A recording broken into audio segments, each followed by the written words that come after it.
매일 아침 하나님과 함께 누리는 하늘의 양식, 오늘 만나. 제55편 다윗의 마스길. 인도자를 따라 현악에 맞춘 노래. 하나님이여, 내 기도에 귀를 기울이시고 내가 간구할 때 숨지 마소서. 내게 굽히사 응답하소서. 내가 근심으로 편하지 못하여 탄식하오니 이는 원수의 소리와 악인의 압제 때문이다.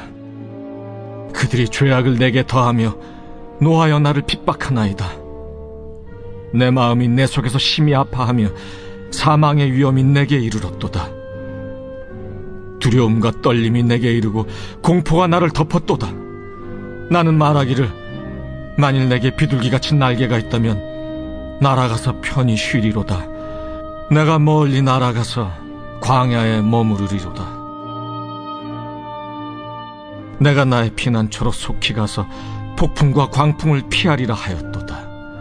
내가 성내에서 강포와 분쟁을 보았사오니 주여, 그들을 멸하소서. 그들의 혀를 잘라버리소서.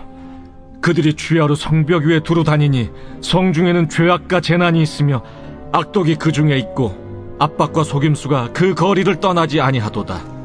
나를 책망하는 자는 원수가 아니라 원수일진데 내가 참았으리라. 나를 대하여 자기를 높이는 자는 나를 미워하는 자가 아니라 미워하는 자일진데 내가 그를 피하여 숨었으리라. 그는 곧 너로다. 나의 동료, 나의 친구여, 나의 가까운 친우로다.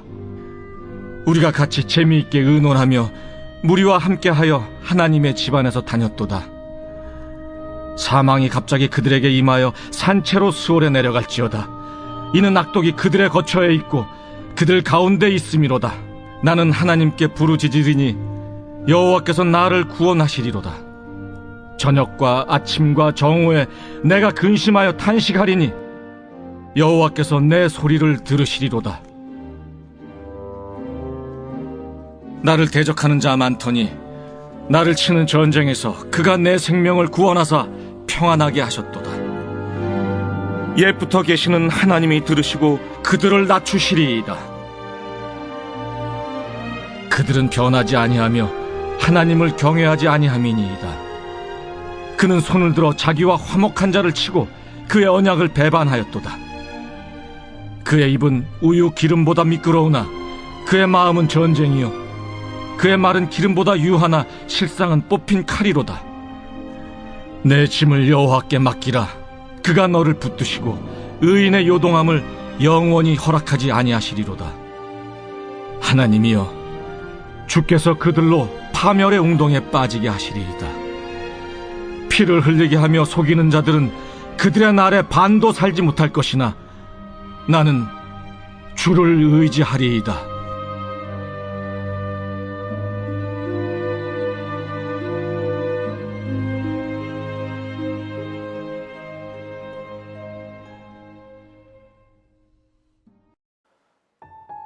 하나님께서 우리에게 원수를 사랑하라고 말씀하셨죠. 그런데 원수를 사랑한다는 게 쉽지 않습니다. 마땅히 우리가 잘못한 것으로 인해 원수가 우리를 괴롭게 하는 것이라면 이해할 수 있지만 그들에게 최선을 다해 선을 베풀어주고 화목하게 대우해줬는데도 그에 반하는 반응들이 오면 그것만큼 힘든 것이 없어요. 더욱이 잘 알지 못하는 사람이면 그럴 수도 있겠다 싶은데, 같이 신앙생활을 하고 나의 동료이고 나의 친구이며 가까웠던 친구였던 사람이 나를 향해 악독을 품고 저주의 말을 퍼붓는다면 굉장히 마음이 힘들어질 거라 생각됩니다. 다윗은 이와 같은 상황으로 인해 고통스러웠습니다. 근심으로 하나님께 기도했지만 하나님께서도 응답하시지 않는 것만 같았습니다. 그래서 그는 자신의 기도에 귀를 기울여 달라고, 숨지 말아 달라고, 응답해 달라고 간구합니다. 그의 애원하는 목소리가 1절과 2절 반복되는 어구 속에서 묻어나는 거죠. 그는 근심으로 평안을 잃어버리고 탄식했다라고 말합니다. 그 이유가 3절에서 5절까지의 내용으로 나올 수 있습니다. 무엇 때문인가요? 원수의 소리, 악인의 압제 때문입니다. 그들은 죄악을 시인에게, 다윗에게 더하였습니다. 이 말은 저주하는 주수를 더했다는 말입니다. 즉 악담을 넘어서 온갖 말로 저주했다는 거죠. 그 원한으로 인해 분노를 터뜨렸습니다. 그들이 지속적으로 시인을 핍박했기 때문입니다. 그런데 더 괴로운 것은 그뿐만이 아니었습니다. 자신이 다스리는 성내를 보니 온갖 강포와 분쟁으로 악독이 넘쳐나고 압박과 속임수가 거리를 떠나지 않는다고 말합니다. 그리고 자신을 괴롭게 하고 힘들게 만들었던 원수가 알고 보니 자신의 친구였던 것이죠. 13절을 보세요. 너로다, 나의 동료, 나의 친구, 나의 가까운 친구라고 말하면서 3번 반복합니다. 이 구절을 원어로 보면 그게 너였다니, 내 친구였다니, 내 가까운 친구라니 라는 말과 같습니다. 그는 다윗과 함께 하나님의 집안에서 우정을 나누던 사이였습니다. 말할 수 없는 배신감이 느껴졌을 겁니다. 또한 너무 괴로웠겠죠. 그동안 내가 그에게 베풀었던 어떤 선의는 무엇이었을까? 나를 그 정도로밖에 생각하지 않았던 것인가? 이렇게 자신을 괴롭게 하니가 바로 자신의 친구였다는 사실이 그는 너무 괴로웠습니다. 이러한 괴로움에 처했을 때 다윗의 기도를 통해 어떻게 그 위기를 우리 또한 벗어날 수 있는지에 대해서 알려주고 있습니다. 그래서 시편 표제를 보면 다윗의 마스길이라고 하는데, 이 마스길이라는 말은 교훈이라는 뜻입니다. 원망이 섞이고 불만을 토로하는 이 기도가 어떻게 우리에게 교훈이 될 수 있을까요? 첫 번째는 그의 괴로움 속에 그가 찾는 장소에서 발견할 수 있습니다. 6절과 8절을 보시면 나는 말하기를 만일 내가 비둘기같이 날개가 있다면 날아가서 편히 쉬리로다. 내가 멀리 날아가서 광야에 머무리로다. 내가 나의 피난처로 속히 가서 폭풍과 광풍을 피하리라 하였도다. 그는 이렇게 도망치고 싶었습니다. 자신이 가지고 있던 그 왕의 자리도 내려놓고 멀리 날아가고 싶다 합니다. 그런데 날아가서 가고자 했던 곳이 어디입니까? 바로 광야였습니다. 어제도 나누었듯이 광야는 쉽지 않은 곳이죠. 그럼에도 다윗이 광야로 가고 싶어 했던 이유가 어디에 있을까요? 광야에서는 소음도 없고 사람도 거의 살지 않습니다. 짐승들이 조금 있긴 하지만 대개 눈에 띄지 않죠. 이러한 고독 속에 몸을 두기 시작하면 지금껏 자신에게 귀를 계속해서 괴롭게 했던 강포와 분쟁이 넘쳐났던 그 성 안의 익숙함들이 점차 사라지는 것들을 보게 되고 조용하게 지금 자신과 함께하는 이가 누구인지에 대해 집중하게 만드는 곳이 바로 광야입니다. 그리고 그에게 광야는 사울에게 쫓김을 당했을 때 도망갔던 장소이긴 하지만 하나님을 어느 누구보다 깊이 체험하는 진리의 장소였고 하나님의 아름다우심을 발견하는 첫사랑의 장소였습니다. 7절과 8절을 보시면 광야에 머무르겠다 말하면서 내가 나의 피난처로 속히 가서 라고 말합니다. 즉 이 말은 광야가 자신에게 피난처라고 얘기하는 거고 하나님을 만난 장소가 바로 광야였다라고 증명하는 것과 같습니다. 그는 괴로움에 처했을 때 가까운 친구까지도 배신하는 그 감정적인 어려움에 처했을 때 하나님의 보호하심 가운데 광야에서도 예배했던 그 삶을 다시 기억합니다. 그리고 광야로 가고 싶어 합니다. 즉 자신의 영적 회복이 거기부터 나왔다는 것을 알고 있는 것이죠. 광야라는 환경은 피난할 만한 환경이 되지 못합니다. 그러나 그는 알고 있었습니다. 주님 외에 어떤 것도 피난처가 되지 못하기에 날 수만 있다면, 다 포기할 수만 있다면 다시 주님을 경험할 수 있는 그 광야로 돌아가고 싶다라고 말하는 겁니다. 제자들이 풍랑이 치고 죽을 고비에 처했을 때 예수님이 바다 위를 걸어오십니다. 그때 베드로가 만일 주님이시거든 나를 바다 위로 걷게 해달라고 말하므로 그가 예수님을 향해 걷게 되죠. 그의 믿음이 어디에서 온 것이겠습니까? 거친 바다 위는 광야와도 같은 환경입니다. 절대로 안전하지 않습니다. 그러나 그는 다윗처럼 알고 있었습니다. 자기가 서 있는 배보다 주님이 계신 거친 바다 위가 더 안전하다는 것을, 주님이 계시기 때문에 그곳이 자신의 피난처라는 것을 알고 믿음으로 바다 위를 걸었던 겁니다. 원수린의 감정이 요동치고 죽을 만큼 힘이 들 때가 우리의 삶에 분명히 있을 겁니다.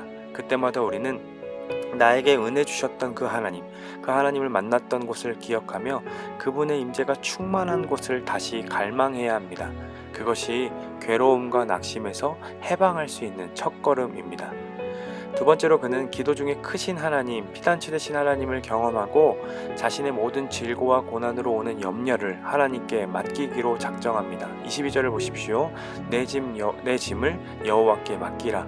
그가 너를 붙드시고 의인의 요동함을 영원히 허락하지 아니하시리로다. 친구에게 배신당함으로 괴로워했던 그 짐, 성내에 강포와 분쟁이 가득하고 원수의 소리와 악인의 압제로 인해 낙심했던 짐, 그 모든 짐을 다 여호와께 맡기고자 합니다.